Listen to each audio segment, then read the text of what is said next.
한동훈 대표가 아까 이제 배신자라고 하는 얘기가 있었는데 과연 그거를 동의를 하시는지 못하는지도 한번 여쭤보면 좋을 것 같습니다. 요거 그냥 투표는 내려주시고요.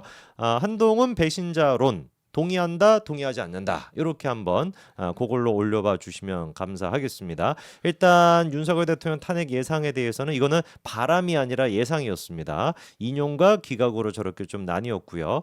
아까 이제 그 전원책 변호사부터 시작해가지고 한동훈 대표가 배신자다 이런 이제 좀 주장들이 있는데 과연 그거 동의하시는지 동의하지 않는지 이게 만약에 기각을 선택하신 분들까지 생각한다면 한 7대3 정도로 비슷하게 나와야 되지 않겠습니까? 그렇죠. 배신자론에 동의하신다라는 분이 한 30% 정도가 나와야 될 거고 예. 동의하지 않는다가 한 70% 정도가 나와야 될 것 같은데요. 투표하시는 동안 제가 네. 그냥 정치공학적인 분석을 좀 해드리면 네. 이렇게 생각을 합니다. 배신자라는 행위가 그러니까 그런 표현이 붙은 게 그 행위가 어떤 행위냐? 탄핵에 찬성을 했다는 거잖아요. 탄핵에 찬성했다. 근데 그렇죠. 만약에 탄핵에 찬성을 하지 아니하고 네. 그대로 그냥 이 대통령이 자기 직무를 계속하면서 메시지를 내고 야당은 완전히 장애로 투쟁을 하면서 부딪혔을 때 지지율이 지금까지 유지가 될 수 있을까? 지금처럼 될 수 있을까? 아닐 겁니다. 그렇죠. 지금 지지율이 국민의힘이 올라가고 그다음에 대통령에 대한 지지율이 견고하게 오른 이유는 언더독이 돼 버렸기 때문이거든요. 언더독. 왜냐하면 헌재의 심리가 열리고 형사 재판이 벌어지면서 헌재의 심리 과정에서 자신의 어떤 생각을 이야기하면서 맞아 이게 지금 계엄은 뭐 사실 너무 지나쳤지만 저쪽에서 이렇게 했어. 라고 고개를 끄덕이는 사람들이 그렇죠. 많아졌다는 언더독이 거거든요. 됐습니다. 그만큼의 어떤 그런 뭐랄까 자기를 이 논쟁할 수 있는 여지를 만들어 준 것이고요. 그렇죠. 그런데 만약에 청와대에서 계속 대통령실에서 계속 있는 상태에서 직을 계속 유지하면서 계엄의 정당성을 설파했다고 한다면 언더독이 아니라 저 사람은 권력을 갖고 남용했다라는 도리어 비판을 받게 될 가능성이 그렇죠. 커요. 그러니까 그런 점에서, 그러니까 정치 공학적으로만 제가 분석을 한 건데 그런 점에서 어쨌든 그 탄핵의 어떤 찬성은 첫 번째 이런 어떤 결과를 낳았다. 두 번째 탄핵에 만약에 그때 그냥 넘어갔다면 국민의힘이 입지가 굉장히 좀 줄어들었을 거예요. 그렇겠죠. 완전히 뭐랄까 멸망이겠죠. 그렇죠. 네. 중도의 어떤 그런 소구할 수 있는 마지막 그 숨통을 완전히 그냥 없애버리는 셈이 그렇죠. 돼버렸거든요. 그리고 대통령을 그냥 옹호만 했다고 한다면 그나마 지금 이 당이 이런 여러 가지 의견을 가진 당 비교가 되잖아요. 딱 보면은 민주당과. 저쪽 당은 일극이고 무조건 이재명이 하는 건 무조건 오라.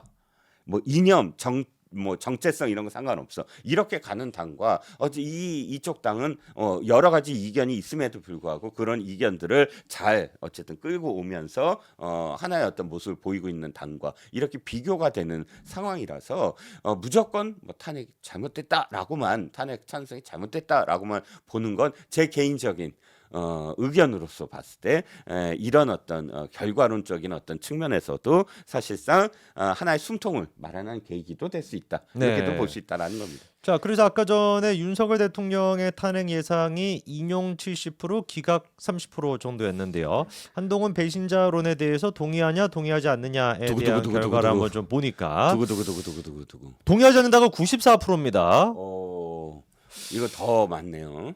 야, 그러면은 7대3도 아니고. 예. 아까 전에 윤석열 대통령의 탄핵이 돼서는 안 된다라고 답변하셨던 분들이 30%인데 네네. 그 중에서 한 25% 정도는 한동훈 대표가 배신자라고 생각하지 않는다라는 또 뜻이 될 수 있는 거 아닙니까? 네, 그렇죠. 야, 그러면은 이거는 좀 의외인데요. 아까 전에 한동훈 배신자론에 대해 가지고 탄핵이 돼서는 안 된다라고 답변하신 분들은 당연히 한동훈 대표가 배신자다 이렇게 생각하실 것 같았는데 네네네. 놀랍게도 지금 95대 5가 나왔습니다. 배신자가 아니다라고 생각한다는 그러니까 게. 아까 거는 네. 제가 말씀드리지만 탄핵되어야만 한다라고 묻는 게 아니고 탄핵될 것 같으냐를 네. 묻는 거잖아요. 네네. 분석적인 거지 당위가 아니란 말이죠. 그럼 최근에 구속 취소 인해서 네. 그 헌재 심리가 늦어지고 있잖아요. 그거는 지금 이 폴에 참가하신 분들이 이러다 기각될 수도 있겠구나. 헌재에서 지금 재판관들이 고민이 많아지는구나. 이렇게 받아들이는 분들도 전 있다고 봐요. 그럴 수도 한동훈 있죠. 대표의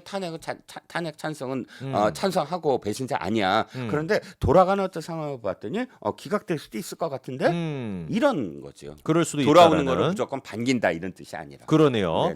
자, 그래서 한동훈 지금 지금 배신자론에 대해서 한 9대 10 정도, 92대 8 정도로 지금 되는 것 같습니다. 배신자다라고 생각하시는 분들도 한 10% 정도가 있고 그렇게 생각하지 않는다라는 분이 또 92% 정도가 있는데 이것도 한번 여기서 정리해 보도록 하겠습니다.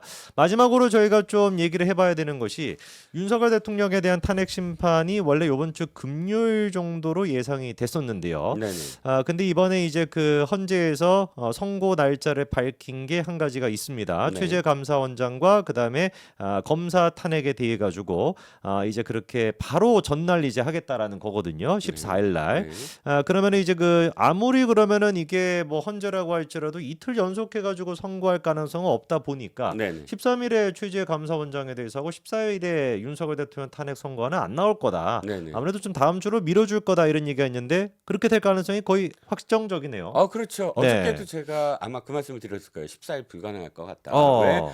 평결이 아니라 평의를 거듭하고 있다. 네네. 평결은 이미 이제 평의를 다 끝내고 우리 저기 저 선택합시다. 인용의 기각이에요. 인용의 기각이에요. 해서 그걸 딱 붙잡고 그다음에 결정문 쓰게 하고 끝이거든요. 그렇죠. 근데 평결로 가지 아니한 상태, 평의를 한다는 상태라면 그러니까 판결을 거쳐야 되고 결정문 써야 되고 그러면 이미 시간이 없다. 근데 보니까 그 전에 지금 그 감사원장과 검사 3명을 해야 되는 어떤 상황이라면 더욱더 더 늦어질 가능성이 크다. 지금 평의는 아마 이 4사람에 대한 지금 선고가 판결이 났고 지금 결정문을 쓰는 단계. 이러다 보면은 아직 대통령에 대한 것은 의견만, 그러니까 이게 결론에 대한 의견이 아니라 사건 이 증거들에 대한 의견만 교환하는 단계다. 결국 되게 늦어지겠구나. 되게 늦어질 거라고 보십니까?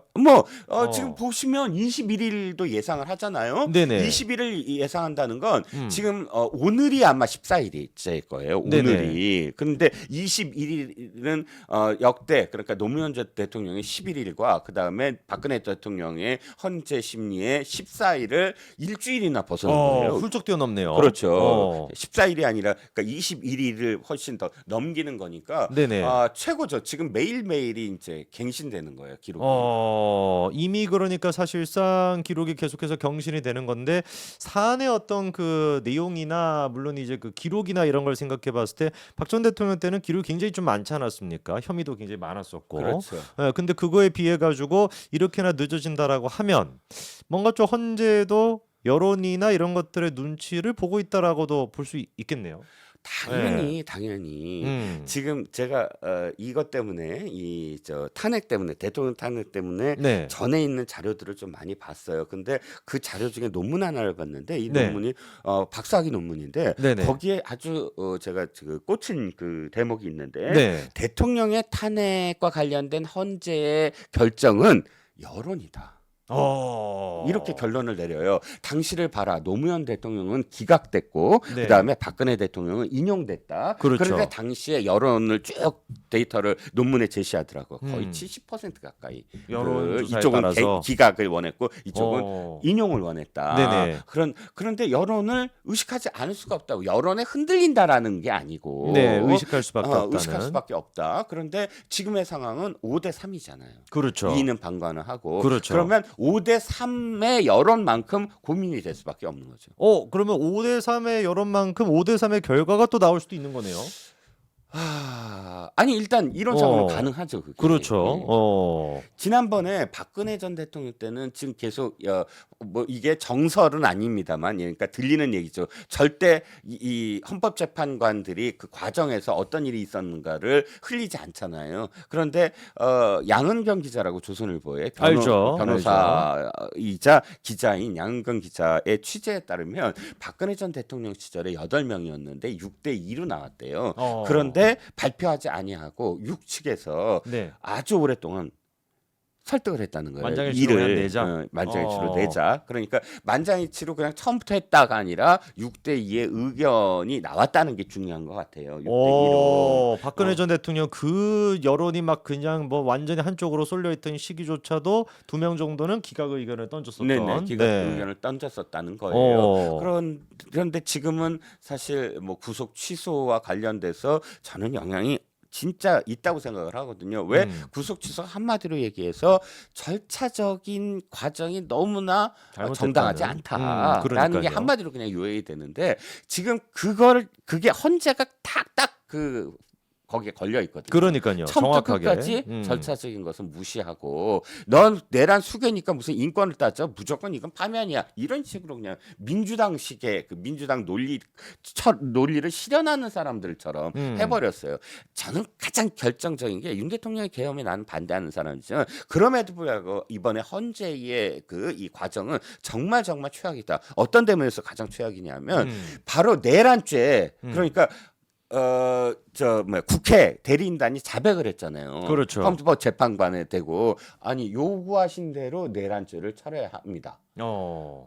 요구한 거예요, 그러면. 그러네요. 아니 심판자가 이게 힌트를 줘갖고 그거 빼야지 빨리 될 수 있어 이렇게 요구를 했다는 거잖아요. 그렇죠. 내란죄 뺀 것도 한창 시끄러웠었는데. 그렇죠. 네. 근데 요구를 했다는 거니까 이런 대목들을 쭉 지켜봤을 때 사실 야 이거 우리가 지금 인용을 했다가는 우리까지 지금 우리가 적극적으로 한 것도 아닌데 문영배랑 한 대 묶일 수가 있어. 이런 고민을 하는 사람이 분명히 구속 취소 이후에 생겨났다. 아니면 그런 마음이 있다가 그걸 구체적으로 좀 드러낸 사람들도 있지 않느냐. 헌법재판관들 사이에서도. 예. 그렇습니다. 오늘 그래서 여기까지 해가지고 우리 또 이종구 평론가님 말씀 들어보도록 하겠습니다. 한동훈 배신자론에 대해서는 동의가 10, 비동의가 9, 9대 1 정도로 정리가 될 것 같은데 아마 요거를 또 아까 전에 또 윤석열 대통령이 지금 배신자다 이렇게 또 KH 림님께서도 올려주고 계시는데 요것도 아마 거꾸로 그냥 나오지 않을까요? 한동훈 배신자론에 동의하지 않는 분들이 윤석열 대통령이 배신자다 이렇게 또 생각하실 것 같습니다.